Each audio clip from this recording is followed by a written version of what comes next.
America ने बड़े मंच पर फिर दिखाई अपनी दादागिरी। बोले अमेरिकी टैरिफ के कारण भारत ने रूस से तेल खरीदना बंद कर दिया।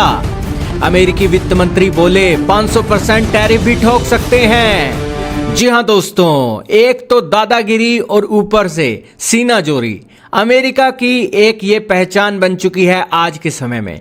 अगर आज के समय में कोई दादागिरी कर रहा है या फिर सीनाजोरी दिखा रहा है तो वो या तो अमेरिका का नौकर है या फिर अमेरिका के साथ उसके रिश्ते बहुत अच्छे हैं।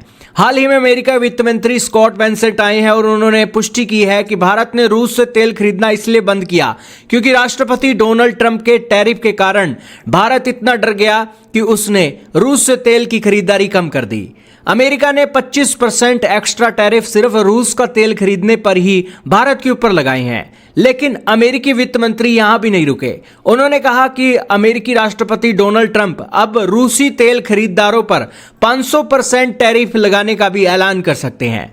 ऐसा लगता है कि दोस्तों अमेरिका ये टैरिफ की गेम इसलिए खेल रहा है क्योंकि अमेरिका को लगता है कि ये तेल का जो खेल है ये अमेरिका डिसाइड करता है और तेल के खेल से बाहर जाकर अगर कोई देश रूसी तेल खरीदकर मोटी इनकम जनरेट कर रही है तो अमेरिका ये होने नहीं देगा, क्योंकि उसके खेल के अनुसार जो चाल है उसके हिसाब से चली जाएगी।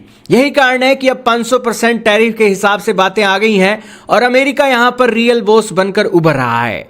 हालांकि ट्रंप का बचाव करते हुए उन्होंने कहा कि रूसी तेल खरीदारों पर 500% टैरिफ भी लगाया जा सकता है और ट्रंप के पास ऐसा करने का पूरा अधिकार है। लेकिन अब सीनेट उन्हें यह अथॉरिटी देना चाहती है। फॉक्स बिजनेस को दिए इंटरव्यू में कहा कि यह एक प्रस्ताव है जो सीनेटर ग्राहम ने सीनेट के सामने रखा है और हम देखते हैं कि यह पास होता है या नहीं। हमें नहीं लगता कि राष्ट्रपति ट्रंप को इस अथॉरिटी की जरूरत है। वह ईपीए के तहत पहले ही ऐसा कर सकते हैं, लेकिन सीनेट उन्हें वह अथॉरिटी देना चाहती है और यह साफ कर दे कि यूरोप अभी भी रूस से तेल खरीद रहा है। 4 साल बाद भी वे अपने ही खिलाफ युद्ध को फाइनेंस कर रही हैं। कहने का मतलब यही है, 100 बातों की एक बात यही है कि अमेरिका के अपने नियम हैं, अमेरिका की अपनी गेम है और अमेरिका की गेम के हिसाब से अगर दुनिया के देश अगर नहीं खेलते हैं तो अमेरिका उन 500 को एक निर्णायक स्थिति तक पहुंचाकर एक डिसमिस करने के लिए पूरी तरीके से स्वतंत्र है।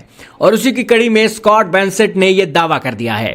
खैर, आपके सामने स्थिति स्पष्ट है। भले ही दुनिया के देश आजाद हों, लेकिन यह आजादी अमेरिका की दी हुई है और अगर कोई अमेरिकी नियमों का उल्लंघन करता है तो टैरिफ की तलवार से उसे ऐसा काटा जाता है कि वो घायल भी हो जाता है और घायल हुआ वो देश अपने व्यापार को संभालने की स्थिति में नहीं रहता। भले ही ये आपको खून वाली हिंसा ना लगे, लेकिन नियमों के अंदर ये टैरिफ की तलवार ऐसी है जो दुनिया के सभी लीडरों को घायल कर रही है। आपके क्या विचार हैं, कमेंट में बताइएगा।